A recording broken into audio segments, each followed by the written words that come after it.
Сәлем достар, бүгін мен сіздерге ең қу және ақылды құстың түрі көкек туралы айтатын боламын. Көкек өз балапанын асырағысы келмей, өзге құстардың ұясына салып кетеді екен. Бөтен ұяға лақтырылған жұмыртқаның әрі қарай қалай өсетінін білгіңіз келсе, мен сіздерге бар шындықты ашамын. Бастаймыз. Көкек жұмыртқасын өзге ұяға салар алдында, өз жұмыртқасына ұқсас жұмыртқа бар ұяны іздейді. Тапқан соң, сол ұяның ана құсын үркітіп жібереді. Айыра алмас деген үмітпен бір жұмыртқасын салып, сол ұядағы бөтен құстың бір жұмыртқасын алып, орнын толықтырып кетеді.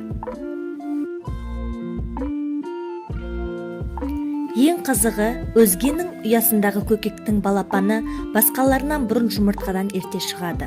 Туа саласымен өте ширақ әрі қу болады. 4 күннің ішінде қасындағы өгей бауырларынан ұядан лақтыру арқылы құтылады. Бөтен ұрғашы құс көкектің балапанын өз балапаны ретінде қабылдап тамақтандырады. Себебі бастапқыда жұмыртқаларын өзінікі деп санаған. Ал қу көкектің балапаны тым ұқсас болуы үшін сол құстың даусын салады екен. Ауызы үлкен әрі тым қомағай болады. Сол себепті өгей ата-аналарына қиын соғады. Сол ұяда 3 аптадай өсіп өнеді де ұшып кетеді. Бірақ 1,5 ай тамақтану үшін өгей ата-анасына келіп тұрады. Кейін жаздың соңында қыстауға, Үндістанға немесе Африкаға ұшып кетеді екен. Ұрғашы көкекке алданған құстар түрі 100-ден асады. Бір жылда 8-ден 25-ке дейін жұмыртқаларын өзге ұяға тастап кетеді екен. Олардың ішінде біреу ғана тірі қалады.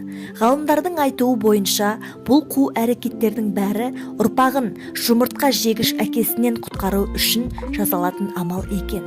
Сол себепті көкектер ұя салмайды. Достар, егер де видеомыз ұнап жатса, лайк басып, комментария жазып, каналымызға тіркелуді ұмытпаңыздар. Қызықтың бәрі алда.